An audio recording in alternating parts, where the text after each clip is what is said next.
تو یہ جو اہل بیت سے دشمنی تھی ان کو یہی تھی کہ ہم بادشاہ ہو کر بھی لوگوں کی نظر میں وہ مقام نہیں پاتے کہ جو حالت فقیری اور اسیری میں بھی جو مقام اور محبت پاتے ہیں. اس لیے کہ جن کے پاس ایمان ہے وہ اہل بیت سے محبت رکھتے ہیں. وہ بادشاہ کو دھکے دے کر سائڈ کیا, ان کے لیے قطار بنا دی, یہ گئے اطمینان سے چوما, چہرہ دمک رہا تھا, چاند کی طرح چمک رہا تھا. امام زین العابدین بڑے متقی پرہیزگار, روزانہ 1000 رکعت نفل نماز ادا کرتے تھے امام زین العابدین رضی اللہ تعالیٰ عنہ.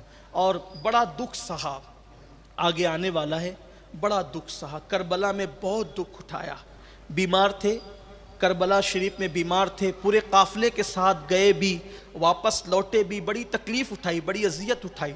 اور یہ مت سمجھنا کہ کربلا کے بعد امام زین العابدین کی مصیبتیں ختم ہو گئی, نہیں. واقع کربلا کے بعد بھی عبد الملک بن مروان کا بیٹا عبد الملک, اس نے امام زین العابدین کو کربلا کے بعد بھی ان کے ہاتھوں میں ہتھکڑیاں لگوائی, ان کے پیروں میں بیڑیاں لگوائی. سادات کے ساتھ یہ سلوک ہوا ہے. کلمہ پڑھنے والوں, مروان کا بیٹا عبد الملک, یہ کربلا کے بعد کی بات ہے. کبھی کبھی ہم سوچتے ہیں کہ چلو کربلا کے بعد وہ لوگ سکون سے ہو گئے, نہیں. عبد الملک بن مروان نے مدینہ منورہ میں ہتھکڑیاں ڈلوا کر, پیروں میں بیڑیاں ڈلوا کر, پھر مدینے سے واپس دمشق تک پیدل بلوایا. یہ ظلم ہوا ہے. اس صبر کے سوا کیا کیا؟ یہ ہمیں بہت بڑا درس ہے, پیغام ہے. نبی کے گھر والے ایک ایک فرد کی زندگی کو دیکھو. اور پھر امام زہری آپ کے شاگردوں میں ہیں. جس امام زہری کا ذکر آپ بار بار محدثین کی زبان سے سنتے ہیں تو یہ آپ کے شاگردوں میں امام زہری, اور بڑے ثقہ راویوں میں ان کا شمار ہوتا ہے. تو امام زہری جو ہے, جب آپ کے ہاتھ میں ہتھکڑیاں تھی اور پیروں میں بیڑیاں تھی تو دوڑتے پیچھے پیچھے چلے, رو رہے تھے, امام یہ ظلم کی داستان کب ختم ہوگی اور یہ ظلم کب ختم ہوگا؟ امام زین العابدین فرماتے ہیں کیا تم ہمیں مجبور سمجھتے ہو؟ کیا مجبور ہیں یہ سب برداشت کرنے کے لیے؟ فرمایا دیکھو, جب چلتے چلتے جنگل میں پہنچے تو فرمایا دیکھو, جیسے ہی آپ نے نظر ڈالی ہتھکڑیوں پر, پیر کی بیڑیوں پر, وہ سب ٹوٹ کر گر گئی. فرمایا ہم آزاد ہو سکتے ہیں, لیکن بندوں کی شان ہے کہ یار کی مرضی پر راضی رہے. ہم اللہ کی رضا پر راضی ہیں, ورنہ یہ ہتھکڑیاں ہمارے سامنے کوئی حیثیت نہیں رکھتی. پھر آپ نے دیکھا اور پھر وہ ہتھکڑیوں کو پھر آپ نے اپنے ہاتھوں میں ڈال لیا. فرمایا مجبور ہو کر کے یہ سب نہیں اٹھا رہے ہیں, بس یہ ہے کہ بتانا چاہتے ہیں کہ بندہ وہی بندہ ہے جو اپنے مولا کی رضا میں راضی رہے. اس لیے کہ ایک مرتبہ کسی نے کہا تھا نا حضرت امام حسین سے کہ حضرت ابو ذر غفاری کہتے ہیں کہ میں تو بیماری کو ترجیح دیتا ہوں صحت پر اور غربت کو ترجیح دیتا ہوں دولت پر. تو حضرت امام حسین نے کہا تھا اللہ ابو ذر پر رحم فرمائے, ہم ہوتے کون ہیں کسی چیز کو ترجیح دینے والے؟ بندے کی شان تو یہ ہے, وہ یہ کہے مولا تو جس میں راضی ہے میں اس میں راضی ہوں. ہم بیماری کیوں مانگے, ہم صحت کیوں مانگے, ہم دولت کیوں مانگے, ہم غربت کیوں مانگے؟ ہم تو بس یہی کہتے ہیں کہ جس میں تیری رضا ہے اس میں میری رضا ہے. ہم وہ لوگ ہیں رضا بالقضا والے لوگ ہیں, اللہ کی رضا میں راضی رہنے والے لوگ ہیں. تو امام زین العابدین کی یہ شان ہے. پھر آپ کو قید رکھا گیا. اور ابھی بات آتی ہے مدینہ منورہ میں جب آپ جن دنوں رہے, واقعہ کربلا کے بعد آپ نے کبھی ٹھنڈا پانی نہیں پیا, آپ کبھی نہیں مسکرائے, آپ نے ہمیشہ تلاوت اور عبادت میں زندگی گزاری.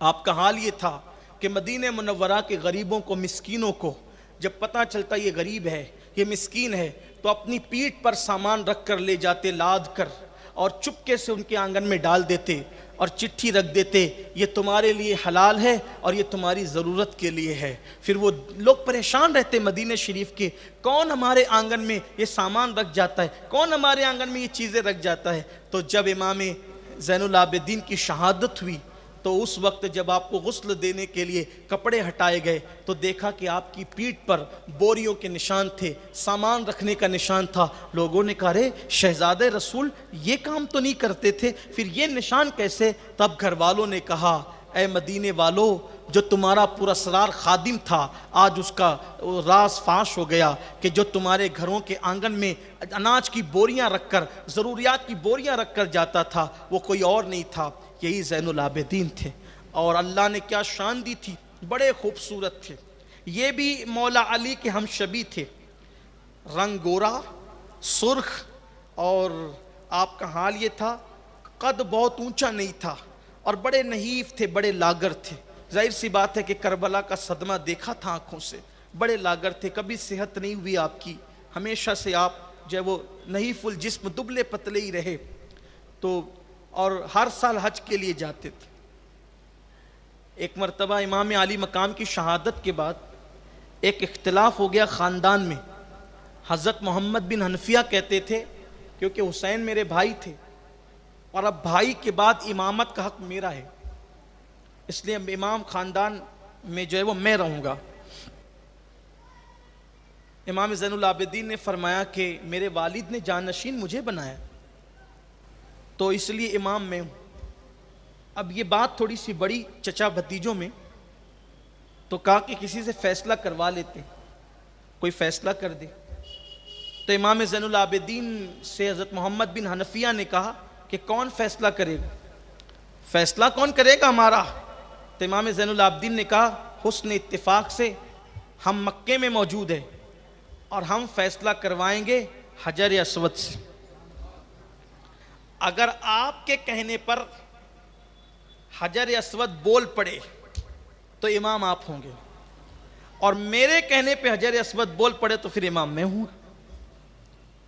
دونوں وہاں جا کر کھڑے ہوئے، کہا بولیے۔ محمد بن حنفیہ بڑے عظیم ہستی ہے، لیکن چونکہ حقدار باپ کے بعد بیٹے تھے اور جانشین ان کو خود امام حسین نے بنایا تھا، اپنی خلافت سپرد کی تھی، سینے کے اسرار، علم الاسرار، وہ رموز، وہ علم جو پایا تھا اپنے بابا سے ان کے سینے میں منتقل کیا تھا۔ تو اس وقت جب محمد بن حنفیہ نے کہا کہ میں امام ہوں تو حجر اسود سے کوئی آواز نہیں آئی۔ پھر اس کے بعد حضرت امام زین العابدین نے کہا اے حجر اسود تجھے اللہ کی قسم دے کر کہتا ہوں بتا امام حسین کے بعد امام کون ہے؟ تو اس وقت حجر اسود سے آواز آئی کہ اس وقت امام ہونے کا کسی کو حق ہے تو وہ علی ابن حسین زین العابدین کا حق ہے۔ لوگ حیرت زدہ رہ گئے۔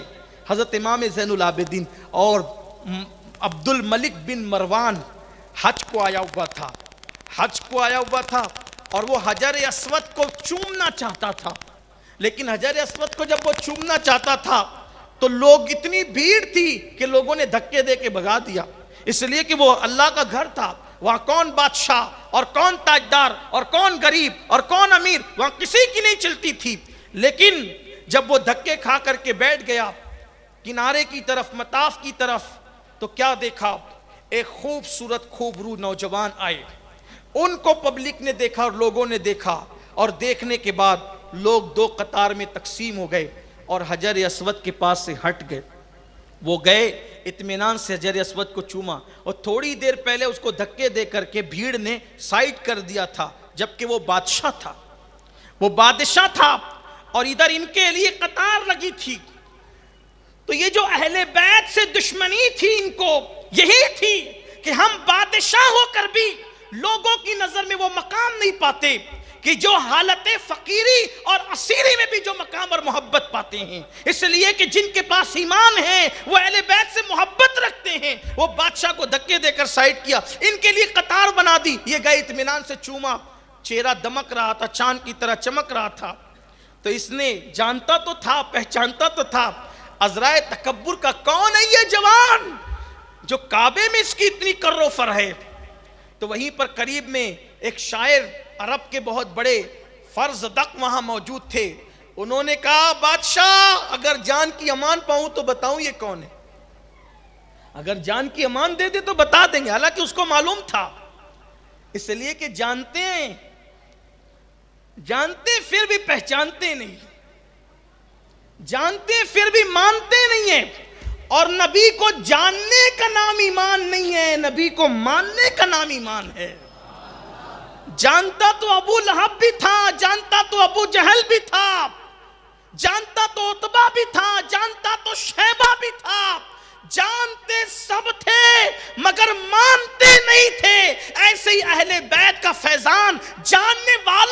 نہیں ملتا، ماننے والوں کو ملا کرتا ہے۔ جانتا تو یزید بھی تھا کہ یہ حسین ابن علی ہے، جانتا تو یہ بھی وہ یزید بھی تھا کہ یہ فاطمہ الزہرا کے بیٹے، جانتا تھا مگر مانتا نہیں تھا۔ اور ماننے سے برکتیں ملتی ہے، جاننے سے برکتیں نہیں ملتی۔ سبحان اللہ۔ رمضان شریف میں کافر مرتا ہے تو جہنم میں جاتا ہے، مومن مرتا ہے تو اس جنت میں جاتا ہے، اس سے سوال و جواب بھی نہیں ہوتے۔ کیوں؟ کافر جانتا ہے کہ یہ رمضان کا مہینہ ہے، مانتا نہیں ہے، اس لیے اس کو رمضان کی برکتیں نہیں ملتی۔ مومن جانتا بھی ہے، مومن مانتا بھی ہے، اس لیے اس کو رمضان شریف کی برکتیں سبحان اللہ، سبحان اللہ۔ برکت چاہیے تو صرف جاننے سے کام نہیں چلے گا، ماننا بھی پڑے گا، بغیر مانے بگڑی نہیں بنتی۔ تو حضرت امام زین العابدین کے لیے کون ہے یہ جوان، اس کی اتنی عزت ہے کعبے، فرض رکھنے کا عزت پا اگر جان کی امان پہ، جانتے تھے نا کہ اگر تعریف کریں گے اہل بیت کی تو سری اڑنا ہے نا، برداشت تو ہوگا نہیں، تو جان کی امان پائے تو بتائیں۔ کہا بتائیں کون ہے؟ تو کہا یہ وہ ہے جو شہزادہ صفا و مروہ ہے۔ سبحان اللہ۔ یہ عرب کی بولی ہے، عرب کی، یہ شہزادہ صفا و مروہ ہے۔ پھر کہا یہ شہزادہ حجر وہ چائے زمزم ہے، یہ شہزادہ منا وہ عرفات ہیں۔ پھر کہا یہ وہ ہیں جن کے گھر کے اندر جبریل وحی لے کر نازل ہوئے محمد مصطفیٰ پر، یہ وہ ہیں جو فاطمہ کے شہزادے کا شہزادہ ہے، یہ وہ ہیں جن کی سخاوتوں سے لوگوں کے دسترخوان آباد ہیں، یہ وہ ہیں جن کی سخاوتوں سے لوگوں کے دامن دل آباد ہیں۔ بولتے رہے، یہ وہ ہیں ان کے نسب سے اعلیٰ دنیا میں کسی کا نسب اعلیٰ نہیں ہے۔ اس طرح بولتا رہا وہ، فرض تک بولتے رہے۔ مروان نے کہا بس کیجئے، جان گیا کون ہوں۔ جانتا تو پہلے بھی تھا، کوئی بڑا۔ امام زین العابدین سے کہا حضرت وہاں یہ چل رہا تھا، اور فرزدق نے آپ کی تعریف کی، آپ نے ہزاروں درہم اٹھا کر کے اس کو دے دیے۔ کہا فرزدق سے کہنا معاف کریں، سفر حج میں ہیں، اس وقت تو اتنا ہی ہے، اس لیے تمہیں دے رہے ہیں، انشاءاللہ اگر اور زیادہ ہوتا تو ہم اور زیادہ عطا کرتے۔ فرزدق لے کر کہتا ہے خدا کی عزت کی قسم، اس گھرانے سے زیادہ سخی گھرانہ ہم نے کسی کا نہیں دیکھا۔